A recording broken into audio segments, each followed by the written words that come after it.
All right, everyone, and welcome to another episode of the Toon podcast. We are the Southern Hemisphere's best and only exclusive Newcastle United podcast. And joining me tonight, I have Mark down in what has been a very miserable Brisbane today. How are you doing, mate? Yeah, it's supposed to be nice winter weather down here in Brisbane, and it's normally sunny, 20 degrees during the day, and it's been absolutely peppering down all day. So you're not the greatest wet weather in the world down here at the moment, but you take what you get when the rest of it's so nice. Yeah, it's been a bit dark and murky for me up here in Mackay as well. So that old motto of Queensland being the Sunshine State is a bit of a myth today, that's for sure. But today we are going to talk about the signing of Tonali, the signing that was finally made public yesterday evening for us. We're also going to cover Anthony Gordon at the Euros, safe standing, and the new away kit that got released just a few days ago too. But before we jump into all of that, I'm just going to again let everyone know, if you don't already, please subscribe to the channel. It helps us out massively. Give us a 5-star review on all the audio ratings as well, if that's how you prefer to get our content. Leave a comment down below on YouTube and give us a thumbs up too. That helps us out more than you know. But we will dive straight into this. So, first of all, Mark, the saga that was Tonali has finally come to an end. And how pleased are you? We've actually made this official now. Oh, for sure. I mean, I've never, even for years and years now, I've never been happy with, we've kind of signed them, or yes, we have signed them, until you see that confirmation go out. And so obviously with all of the talk in the papers at the moment, all of the talk in social media, clubs supposedly stealing our players, and I'll come back to a rant on that in a minute. But if you look at, like, we're supposedly losing out on all these players, it was just, we've got to get this guy over the line. We need to have this like confirmed signing, second of the summer technically after Minte, but the first like major big name signing that we've had this summer. And much welcome news that it was all signed, sealed and delivered, and can't wait to see him in the black and white. Yeah, hopefully, I think it's Wednesdays expected on Tyneside, where he'll do the usual press coverage, his interviews, that sort of stuff. Be interesting to see how his English is. I've never actually heard an interview with him. I don't know how good his English is, so it'll be interesting to see whether he's got an interpreter or whether he has got a little bit up his sleeve. Be good if he can pick the lingo up as good as Bruno has, because Bruno, he's more fluent than I am. But that doesn't say much, to be honest.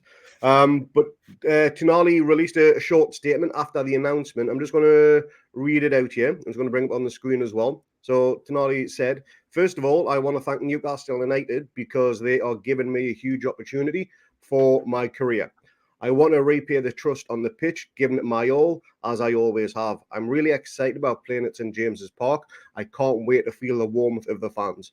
Not as excited as we are, I believe, Mark, because this... Would Tonali be classed as a marquee signing?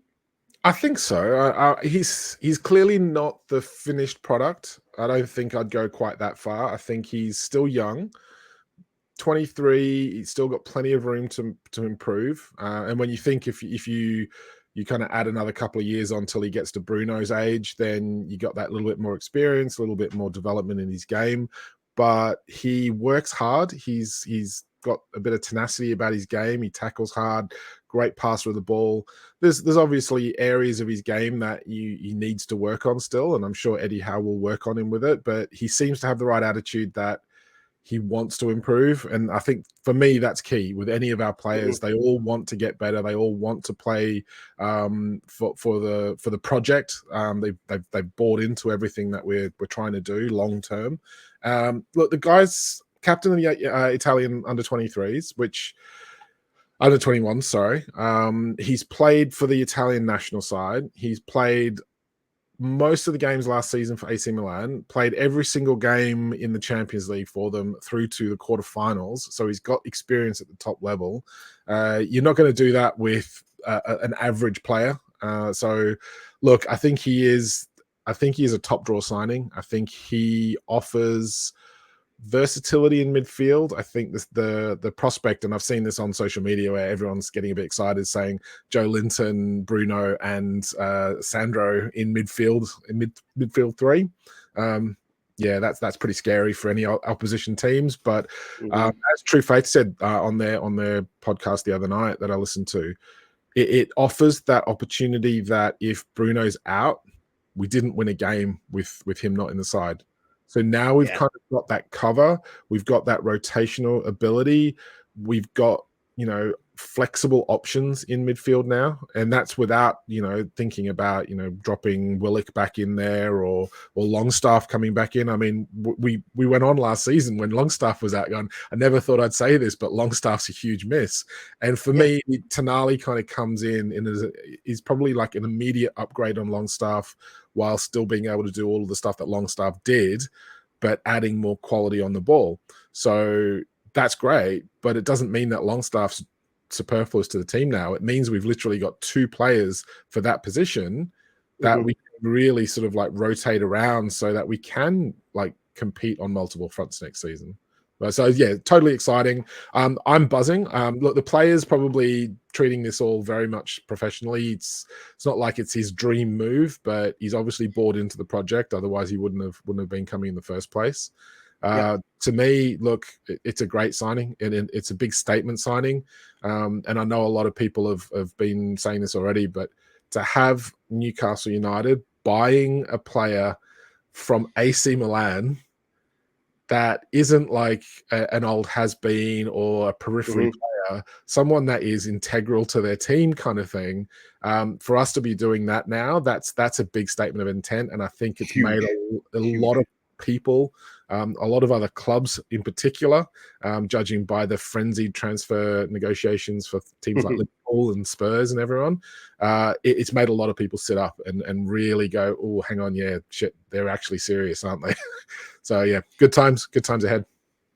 The fee is a reported 55 million, and there's some confusion as to whether that makes him the most expensive Italian signing of all time.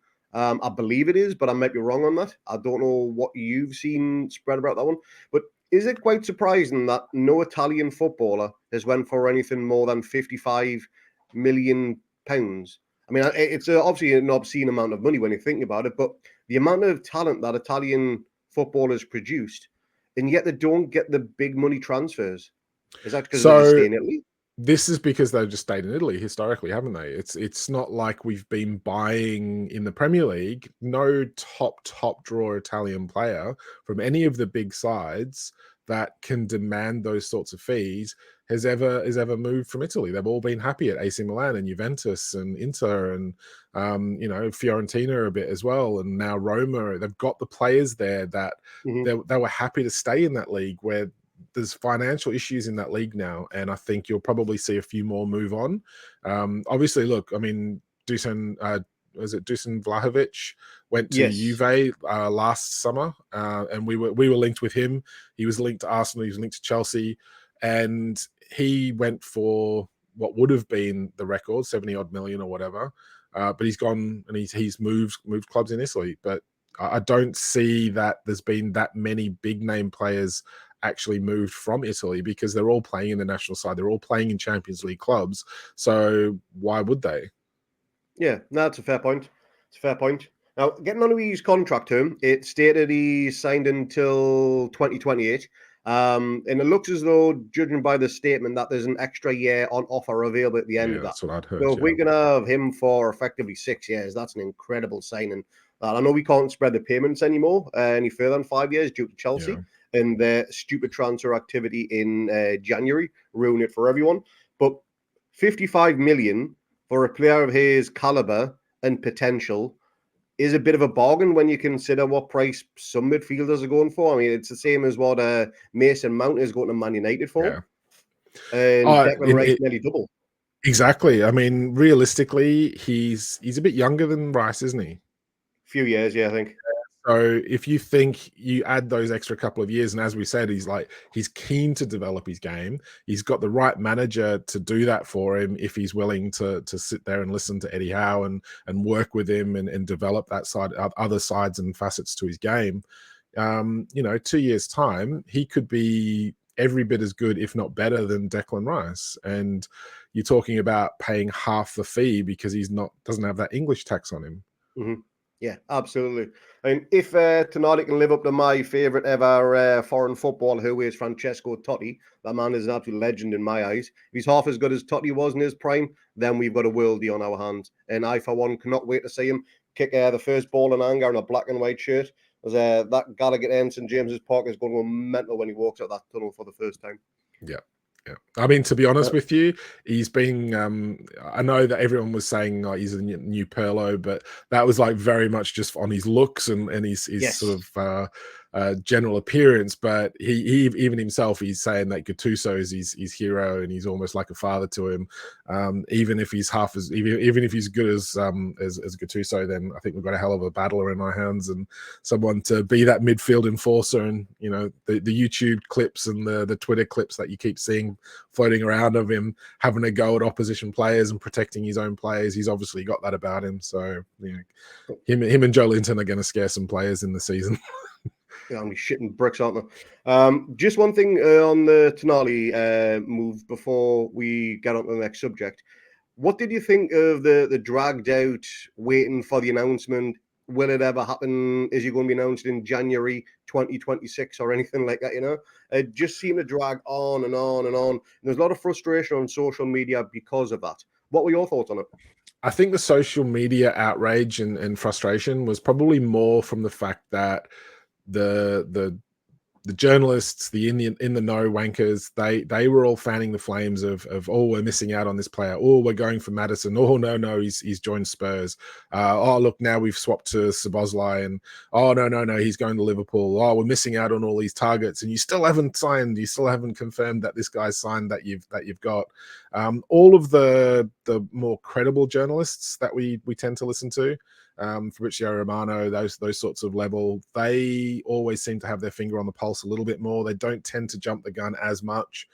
They were all saying it was a done deal, and it was literally just formalities until he'd already signed. He was already a Newcastle player, but they were just waiting to get him sort of like the medicals done and dot the I's and cross the T's. So yeah, it was weird. It was like it's dragged out a lot, but I think they did it so quickly under the radar to try and ward off interest from any other club to make sure it was a done deal that it kind of all happened very quickly while he was away on international duty. So it's not super surprising, but at the same time, yeah, I totally get the frustration from a lot of the fans, but it was apparently a done deal and there was nothing to worry about. It was just, you know, making sure that we saw it out and eventually he's going to be here. He's going to be shown in a black and white top, no doubt with a bit of PR work on the side, like we've seen with Isak and Botman and everyone in the past. So bring it on.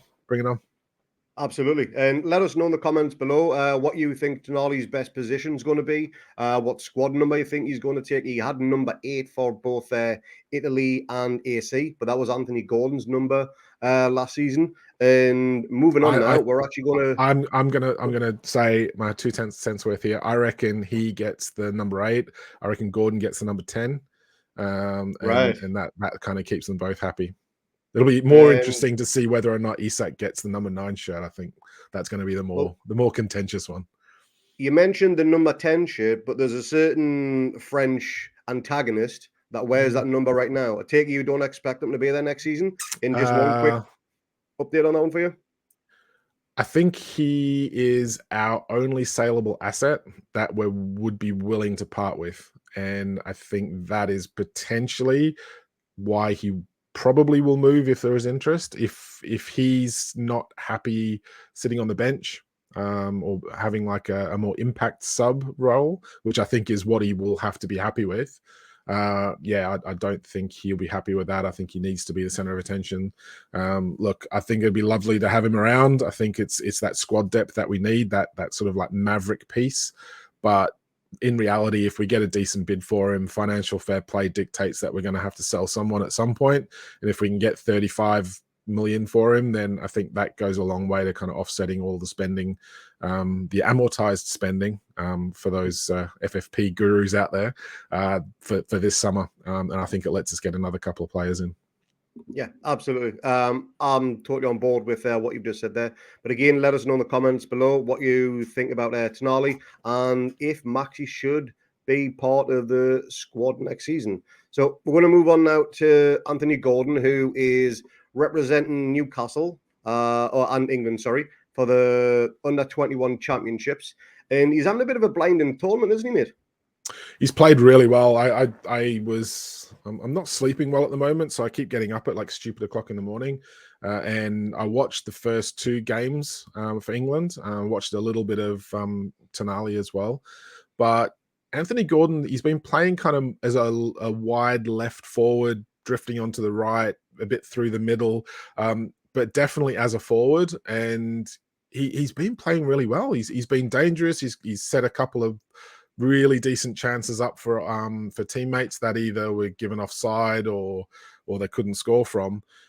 He's had one ruled out for offside as well. That was very, very borderline.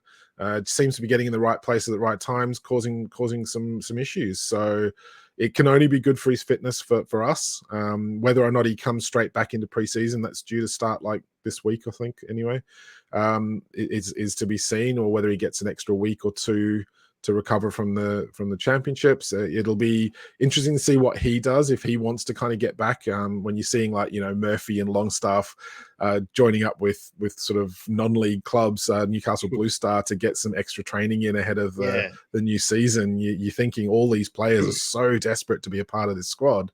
But yeah, Gordon's form for England under 21s. Cannot fault it. If he can carry that on into the season, we're going to be seeing a lot of people with checks being cashed in for all the comments that we had when we signed him for being overrated and overpaid, and he's never going to make anything. But yeah, look, he's definitely got something about him based on this tournament.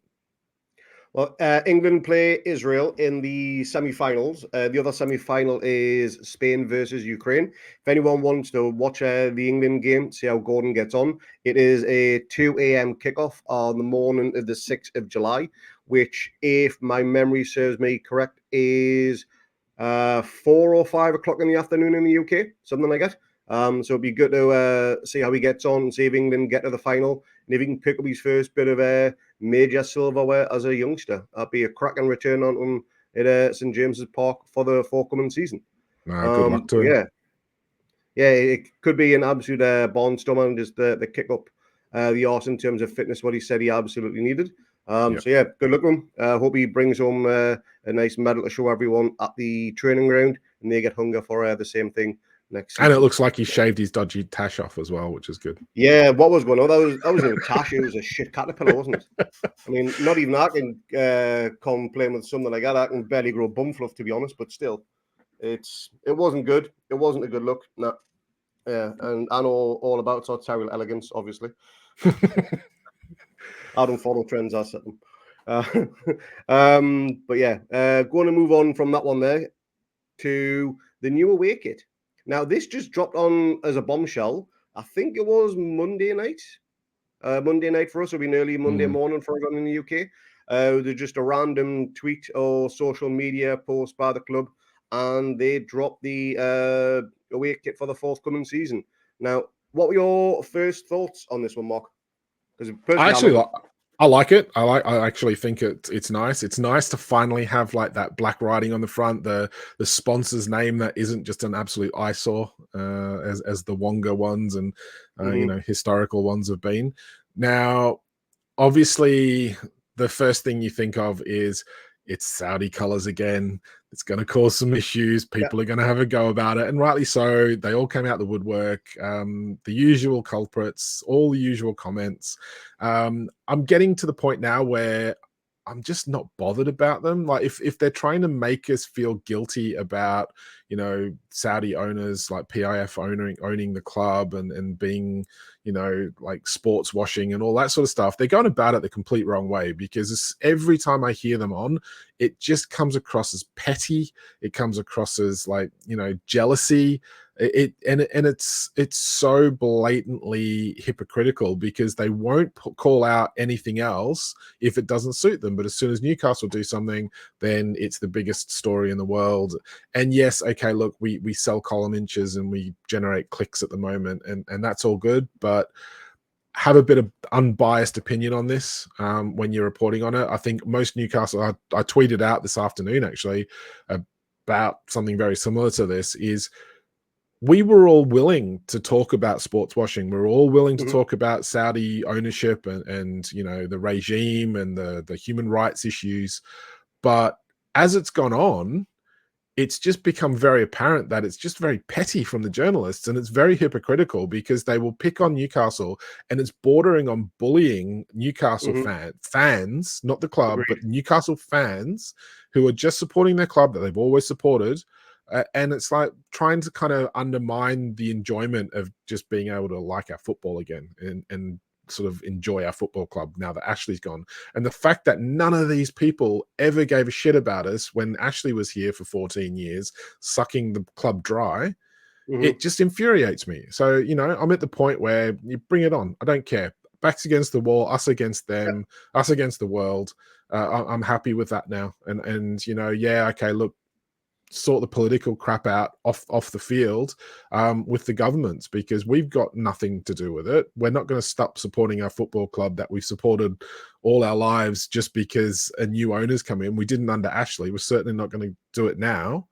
So, you know, take your arguments elsewhere where people will actually care and that you can actually achieve something, as opposed to just being petty minded, jealous football fans because they bought someone else than your club, which is what Yeah, most of it boils down to.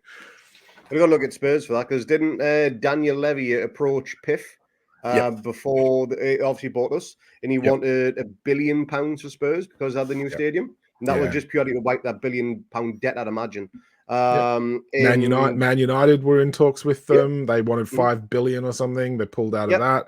So all these clubs, all these fans that are giving us shit now, you know, they've all been there. They've all held their hands out and wanted the money. Deal with it. You know, the fact Absolutely. is, we're being run really, really well, and we're being run off our own bat. And yes, okay, look, we've got partnerships with Saudi Arabian companies and Middle East companies and things like that. You know, that was always going to happen. But let's be honest here. There's plenty of Arab money going around the Premier League to clubs that aren't owned by them, and they're Mhm. still happy to accept it. So why shouldn't we? Absolutely. Absolutely. Now, getting back to the shirt, the pattern on the Sorry, front. No, that's fine. The pattern on the off front, on my is that tangent. to me supposed to resemble the roof that covers the Jackie Milburn stand and the Leazer's end? Is that what it's supposed to be, you think? I've absolutely Because no idea. unless it's just a random pattern, but to me, it's almost as if it's a cantilever roof. I don't know. Might be wrong. Just my Now that you opinion. pointed out, I can kind of see it, but it's a bit abstract. I reckon they've just gone Yeah. for some weird pattern, just to yeah. I don't know if there's that much to read into it. I think it's just a pattern that they've decided on. Well, the back, getting onto that, I'm very surprised. This is the back of the shirt now for anybody who is just listening. The back is just a solid green color. The pattern doesn't continue. However, it is on the back of the sleeves. Mm, Um, the numbers I'd anticipate to be black. They're not going to be the red because that just wouldn't go, obviously. hopefully, yeah, But that's yeah, that'd be black awesome. numbers on that would look pretty decent, I'd imagine. The only thing I really dislike about this kit, and I've liked dislike about a few of the previous ones from Castor, is the round neck. Give Oh me a yeah, V-neck every yeah, single time. Forever pulling at it and stretching it and everything else. That's the only reason why I haven't pre-ordered one yet, is because of the collar. I'll have to yeah. see how it looks on a few of And those it looks before it. I I don't get know me if ordered. that's like a bit of the same around the sleeves as well, because if that's tied around your arms, then that's a definite no go for me. Yeah, yeah. It's I don't know. I'm gonna wait on that one. Yeah, Thoroughly loving the home shirt, by the way. That fit yeah, and quality is absolutely superb. And again, it's a V-neck, so nice. good kudos on that one. But yeah, I like it. I like the design. I like the color. I just don't like the round neck. That's the only thing that's putting me off right now. But let us know in the comments below if you've got your away kit already, if you plan on getting it, and what number you've got on the back of it too. Now, moving on to the final segment of this podcast, and this is something that's been talked about in English football for donkey's years, and that's the return of safe standing. First of all, Mark, what are your thoughts on safe standing, and what do you think it brings to the atmosphere of the game? Long overdue. I think it was rightly outlawed in terms of standing for safety reasons historically. Yep. We all know the issues that have happened in the past. So happy enough that they did away with it. Seating stands, there's lots, like everyone's got a seat. There's none of this sort of everyone pile in and squeeze as many in as you can and hope for the best. It's taken a lot longer, I think, than probably should have. I think it's pretty legitimately fine to do these days. Most fans would stand anyway at grounds if they want. I mean, I remember I went to the Spurs away when they were still at White Hart Lane, and we pretty much stood for the entire game. Kept getting told off by the official, well, not the Stewards. guys, the stewards and stuff. Yeah. But look, I mean, we enjoyed ourselves. I think it generates more atmosphere when you're standing up because you can get a little bit more involved. You can get a little bit more carried away with everything, and jump up and down and hug everyone next to you if you score a goal. And, you know,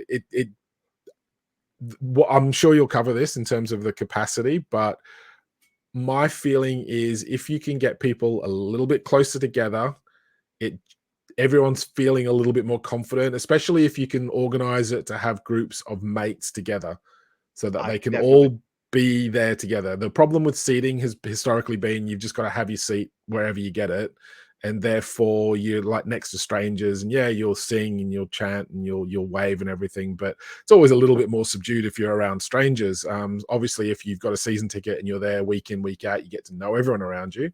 But yeah, if they can organize for kind of like little groups of fans that want to stand together to be in that area of the Strawberry Corner, yeah, I think the atmosphere will go through the roof with it. Yeah, absolutely. So the Strawberry Corner in the home section, I think that's a perfect placement for it for obvious reasons. Yes, And there is also up in the away section, and there's 1,800 seats being or taken out. Sorry, 800 seats taken out effectively. In both sections. Now, the away fans, that is something that is always contentious with away fans saying, oh, we're a million miles up in the gods. We're actually closer to the sky than we are to the pitch. You need an oxygen tank when you get to the top, and surprise, it's not snowing when you get there type of thing. Creating a better atmosphere for the away fans is only going to help create a better atmosphere for the home fans as well.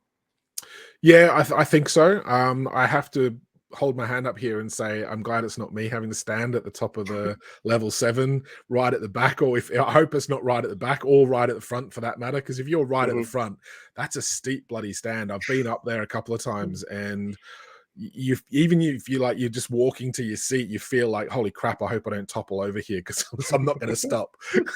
So yeah, if it's like you can imagine like someone scores a goal and the whole place is already standing, that could get pretty crazy. Obviously they're putting barriers in front, and that's the whole point of making it a safe standing area that you're not going to be able to push forward into fans in front of you.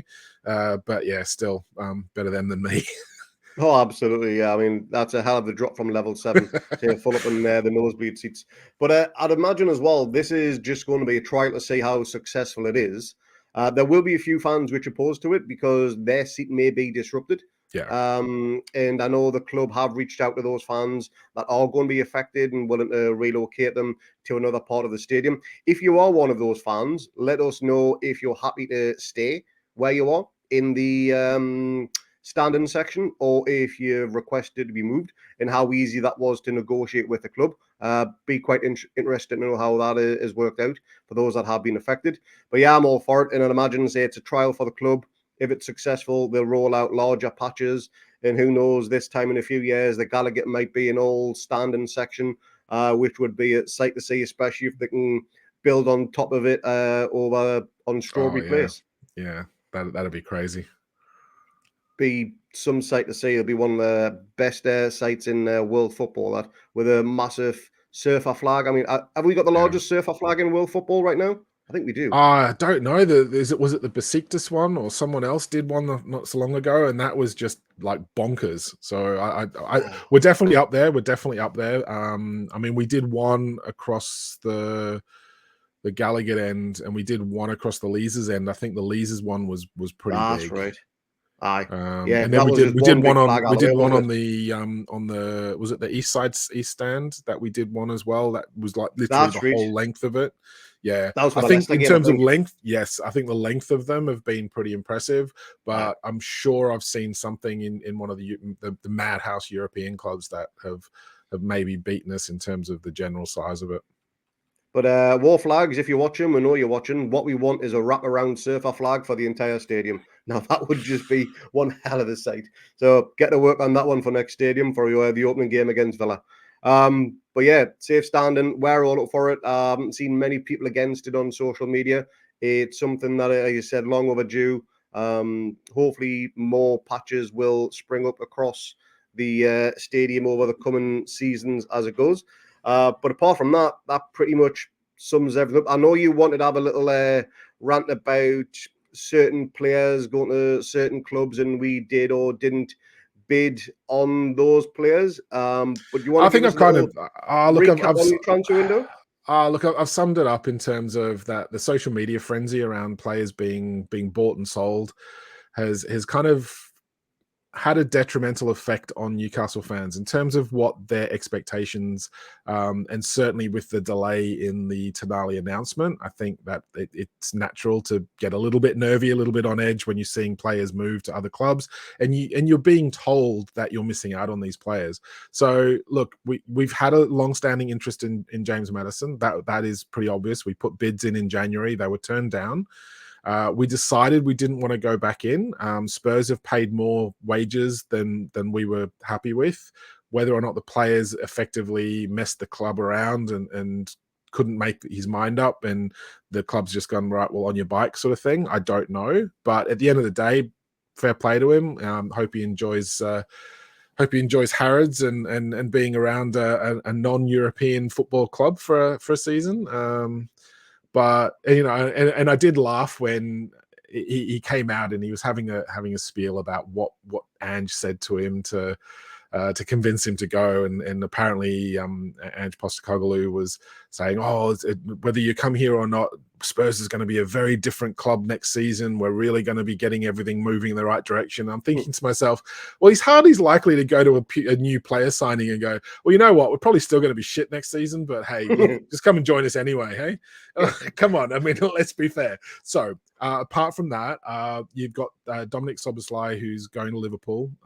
We had an interest. We went and scouted the player. That was all above board. We know that, but we never made an offer to buy the player. We didn't trigger his release clause. Liverpool did, so he's gone to Liverpool. It wasn't like an either or, and he's made the choice to go to Liverpool, and he's rebuffed Newcastle's advances. Newcastle were never in for him, and I guarantee you right now, those two players had no interest in them once Newcastle managed to figure out that they could get Tonali on board. And I think it was going to be one or the other with any of those players who they went in for. And I think the fact that they've managed to get Tonali for 50 odd million quid, when, as you said, you've got Mason Mount going for 50, you've got Declan Rice supposedly going for 105 or whatever. And now you've got Dominic Szoboszlai going for like, what, a 75 million euro release clause. Yeah. So that's going to be more than what we paid for Tonali. And you're thinking, well, slightly different players, but, we've obviously made our mind up as to who we wanted and who was going to fit our system better, and we've gone for them. So I just kind of, I'm at the point now, and I'd highly encourage most of the Newcastle fans, if you're still listening here, try not to get over invested in any of the players that were being linked with by these ITK accounts and all of these clickbait journalists, because I think we've all seen, and we should know by now as fans, that it's nobody's got a clue. Nobody has a clue who we are after until we've pretty much got them signed up. And that is credit to Dan Ashworth. And I get it. The media need to generate some sort of income with clicks, and they need to come up with these stories. But the fact that Dan Ashworth has everything on such a down low, like secretive level, that, you're just getting these players springing out of nowhere. And we did it last season. We were heavily linked with Nunez. I was all on board with that. Again, I blame Bobby for this one, because he told us that we were in for him and we were close, and that was our primary target. He went to Liverpool, And then all of a sudden, out of nowhere, we pull out Alexander Isak, and he's been absolutely phenomenal. He's been better than Nunes. So, I'm all for it. Let's bring it on. But I'm at the point where let's not get too carried away with any particular player that we're being heavily linked with, because chances are it's going to be an absolute crock of shite. Well, what you just said there, to be honest, it looks like Elon Musk might have done every Newcastle fan a favour with this removal of doom scrolling, apparently, I think it's called. So you've got a limit per day, so it stops everyone refreshing Twitter every 30 seconds, taking up views and clicks, whatever you want to call it. So thanks for that, Elon, you dick. Yeah. Oh, he's a muppet, all right. He absolutely is. We're not fans of Elon Musk on the pod, if you hadn't noticed. No. But yeah, we'll gladly use his platform, and we're not paying him any money, so good for that one.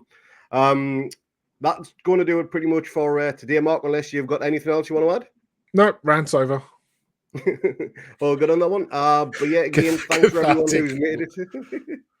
Thanks to everyone who made it to the end of this video or to this audio podcast, whichever way you've been enjoying our content. Remember, please give us a like, comment, subscribe on YouTube if you don't already. Again, that helps us out massively.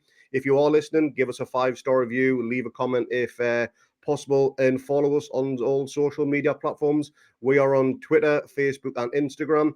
Give us a follow on Twitter. We will follow you back if we get the notification, and we'll try and do the same on Instagram as well. Again, Mark, thanks very much for coming on tonight.